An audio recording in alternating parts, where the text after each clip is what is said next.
En el Congreso contra los espiritistas, le preguntaron si las cosas que hacía él en el escenario se debían a poderes psíquicos. La respuesta de Houdini fue tan honesta y reveladora que es un orgullo para mí. Dijo: algunos espiritistas dicen que tengo poderes, pero no. Todo lo que hago es por medios naturales, pero hago trucos que no puede descubrir nadie. Para Houdini era fundamental el hecho de que no tenía poderes sobrenaturales, ni él ni nadie, que todo tenía explicación. No había nada sobrenatural. El derecho de libertad de expresión hizo que no se aprobara la propuesta, pero la persistente campaña de Houdini contra el espiritismo había dañado al movimiento. No estaba dispuesto a apartarse todavía de los focos. Le quedaba un as en la manga.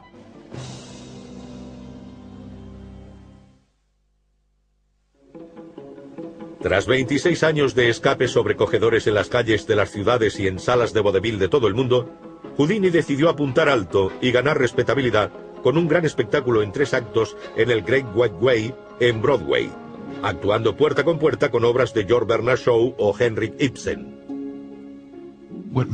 Lo fundamental para Houdini era que estaba actuando en Broadway. Houdini siempre había aspirado a la respetabilidad teatral. Se veía como parte del mundo escénico.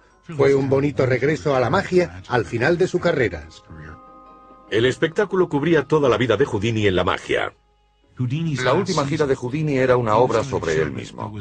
En la primera parte hacía trucos de magia. Houdini era un gran historiador de la magia. Muchos de los trucos que hacía los habían hecho famosos otros magos, y él rendía homenaje a sus predecesores. Houdini estrenó su espectáculo en Broadway en 1926. Dorothy Young, de 17 años, era su ayudante más joven. Houdini me sacaba vestida de esclava, con las manos atadas a la espalda. Decía al público: ha sido una niña mala. Tenemos que atarla. Yo me ponía allí ante él y me ataba con cuerdas desde aquí a los tobillos. Entonces decía: vamos a dejarla a oscuras. Bajaba una cortina y en cuanto tocaba el suelo, yo emergía vestida de mariposa. El segundo acto presentaba la aterradora cámara de tortura u otro de sus grandes números de escapismo. Pero la gran estrella era su disertación sobre el espiritismo. La llamaba ¿Vuelven los espíritus? Hablaba sobre el espiritismo y entablaba discusión con los médiums a los que les había regalado entradas para el espectáculo. Se sentaba en el escenario ante una mesa y pedía que subiese alguien del público. Entonces hacía su peculiar sesión. Manejaba cosas con los pies bajo la mesa, hacía trucos y el público lo podía ver todo. Gente que vio ese espectáculo me ha contado que solo por la parte en la que discutía con los médiums y los vencía, ya valía la pena pagar el precio de la entrada. Era genial, genial. 26 años después de alcanzar la fama, seguía cautivando al público. Aquel espectáculo era el sueño de su vida. De acuerdo, lote 368. Este cartel de hall de teatro de tamaño grande. Vamos a empezar la puja con 20.000. ¿Alguien sube a 25.000? Tienen que subir a 25.000. Eso es. ¿Alguien da 27.500? Lo tengo. ¿Alguien da 30.000? 30.000. Eso es. Subimos a 32.000. Tenemos 30.000. ¿Alguien da más?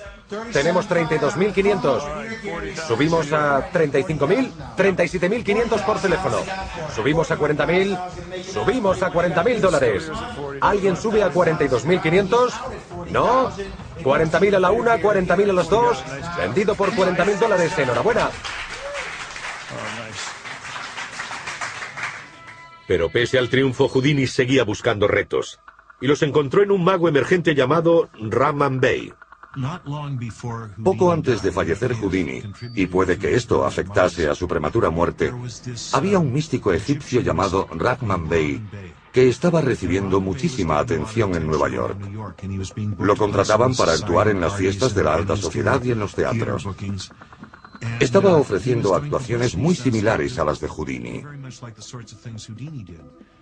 Se metía en un ataúd metálico y aguantaba 1 hora bajo el agua. Decía que lo lograba entrando en trance.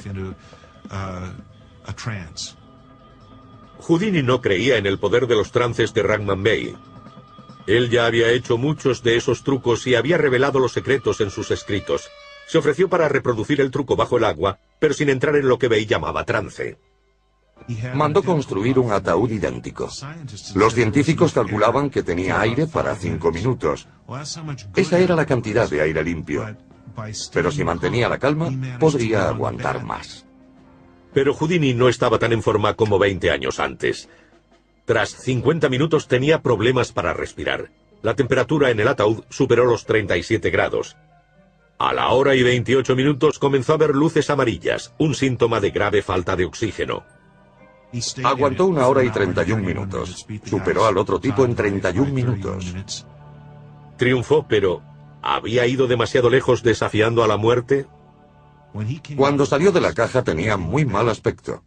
Estar 1 hora y media bajo el agua en un ataúd sellado es muy peligroso. Tras esta exhibición, Houdini salió de gira con su espectáculo de Broadway. Bajó el ritmo, pero se centró en actuar en teatros de verdad. Tras algunos compromisos en la costa este, Houdini llegó a Montreal el 18 de octubre de 1926 para 3 días de actuación. Había dado una charla en el McGill College y algunos de los estudiantes acudieron a verle entre el espectáculo de la mañana y el de la noche. Estaba tumbado en el sofá en su camerino y uno de los jóvenes, llamado Sam Smilovich, estaba haciéndole unos apuntes. Entonces entró otro, Whitehead. Según la leyenda, Houdini siempre había presumido de que podía resistir cualquier golpe en el abdomen. El enorme Whitehead retó al ilusionista de 52 años. Houdini se levantó del diván en el que estaba y le dijo que le golpease tan fuerte como quisiera. El joven le dio en el vientre. Estaba muy fuerte. Le golpeó una y otra vez porque, después de todo, Houdini era un tipo duro, un Superman. No le dio tiempo para flexionar los músculos. Houdini se llevó 3 o 4 puñetazos realmente dolorosos. Los médicos afirmaron que los golpes le habían roto el apéndice. Posteriormente, expertos médicos concluyeron que Houdini ya sufría apendicitis, pues el apéndice no se hubiese roto de no haber estado inflamado. Y pese a lo enfermo que estaba y lo mal que se encontraba, salió a escena esa noche. Aguantó todo el espectáculo esa noche. Otro mago, Max Molini, y su hijo adolescente, Ozzy, lo acompañaron al tren. Cuando se subió, Houdini le dijo a Max, al que conocía de toda la vida: he dejado que un estudiante me diese un puñetazo en el estómago. Me ha pillado mal y me está matando. Cuando llegó a Detroit, el apéndice estaba roto. Tenía una infección enorme en la cavidad peritoneal. Entonces no existían los medicamentos que ahora. No había nada que pudiera salvarle. Llegó a Detroit un domingo y tenía un médico esperando para atenderle en el espectáculo. El médico se acercó al teatro e hizo que se tendiera en el suelo del camerino. Le palpó el abdomen y le dijo: tienes apendicitis, debes ir al hospital de inmediato. Houdini le dijo su famosa frase: no, esta gente ha venido a verme. Houdini salió a actuar con 40 de fiebre. Se desmayó tras el primer acto, lo reanimaron, acabó el espectáculo y se desmayó de nuevo. Había magos entre el público. Había uno que solo le había visto una vez, acompañado por otro que había visto a Houdini en 8 ocasiones. Este último se pasó todo el espectáculo diciendo: aquí pasa algo. El que solo lo había visto una vez creyó que había sido un buen espectáculo. Houdini se negó a ir al hospital.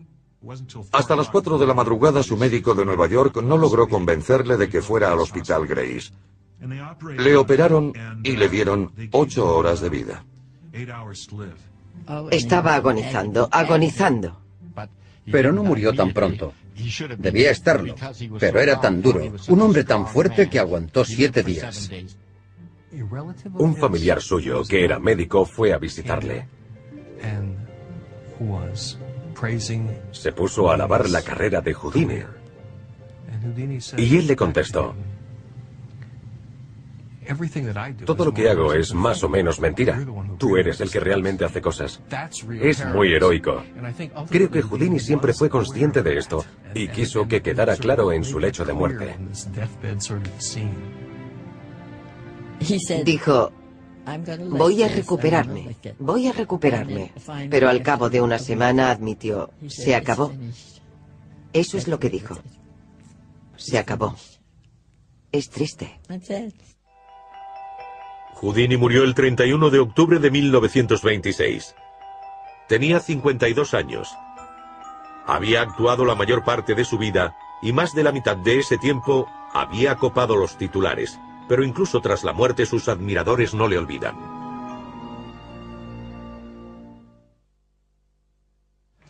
A lo largo de su carrera, Houdini había burlado a la muerte cada noche ante su entregado público.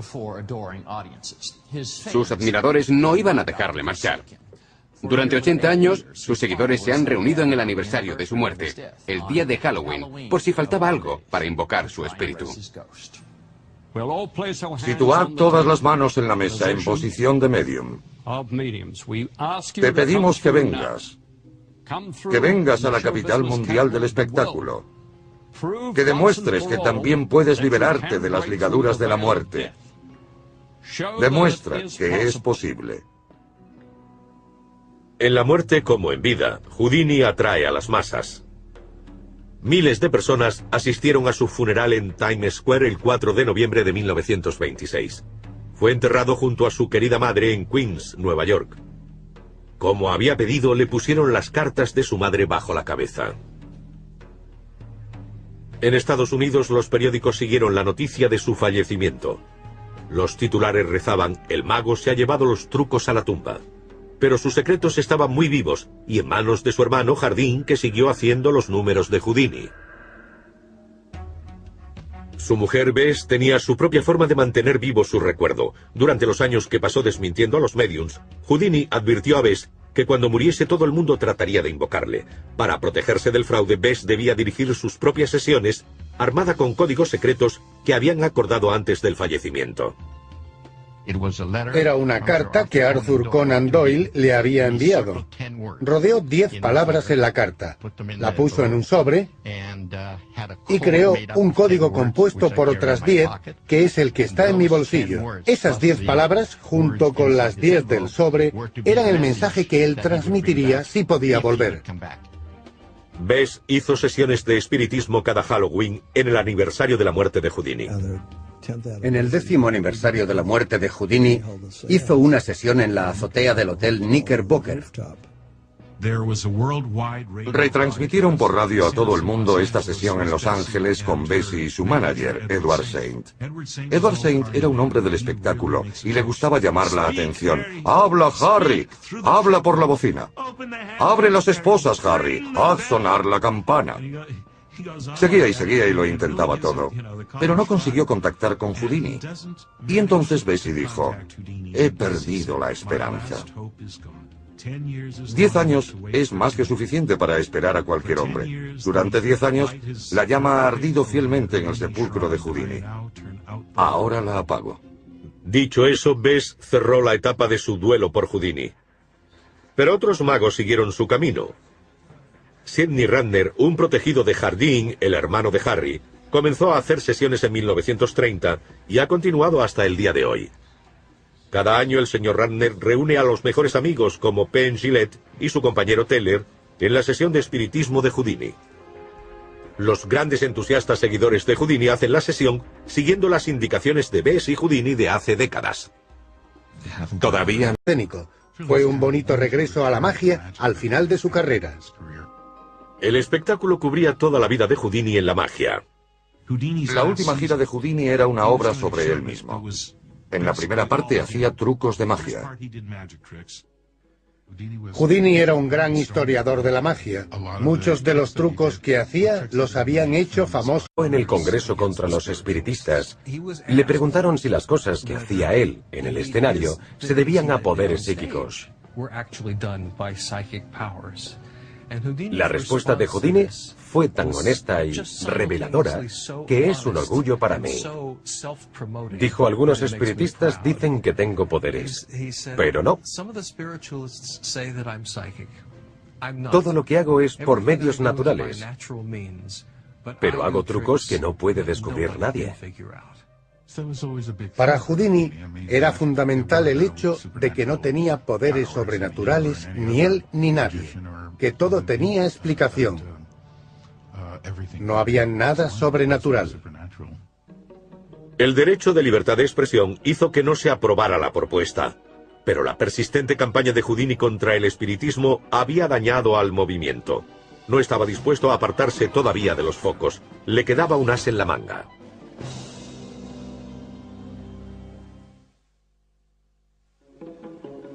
Tras 26 años de escapes sobrecogedores en las calles de las ciudades y en salas de vodevil de todo el mundo, Houdini decidió apuntar alto y ganar respetabilidad con un gran espectáculo en 3 actos en el Great White Way en Broadway, actuando puerta con puerta con obras de George Bernard Shaw o Henrik Ibsen. Lo fundamental para Houdini era que estaba actuando en Broadway. Houdini siempre había aspirado a la respetabilidad teatral. Se veía como parte del mundo